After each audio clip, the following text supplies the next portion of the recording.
India has achieved a remarkable outcome in the mutual evaluation conducted by the Financial Action Task Force in 2023-24. India has been placed among the regular follow-up countries along with just 4 other G20 peers. India's performance brings substantial economic benefits, highlighting robust stability and integrity of its financial system. We get to more in this report. The Financial Action Task Force has recognized India's efforts to combat money laundering and terrorist financing. The FATF plenary in Singapore between June 26 and 28 discussed and adopted India's Mutual Evaluation Report. They concluded that India has reached a high level of technical compliance with the FATF requirements. India's anti-money laundering AML, countering the financing of terrorism CFT, and counter-proliferation financing CPF regime is achieving good results.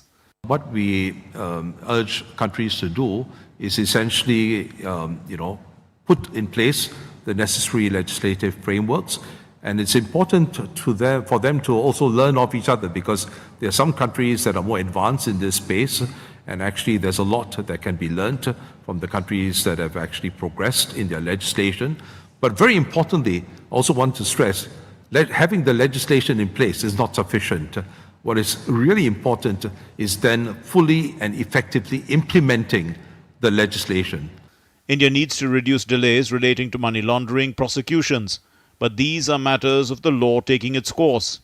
India is in the regular follow-up category, shared by just 4 other G20 countries. India has also been placed in regular follow-up category, which is a distinction shared by only 4 other G20 countries. So it's a positive outcome for India as far as this FATF mutual evaluation is concerned. FATF has recognized India's efforts in mitigating risks of laundering proceeds from corruption, fraud and organized crime. India's effective measures to transition from a cash-based to a digital economy to reduce money laundering and terror financing risks could be an example for the global south. We are also, urging, countries that have good and strong capabilities and high capacity to lean forward to help these less developed countries. So the overall aim, is to essentially push up and level up the capabilities and capacity of countries across the global network.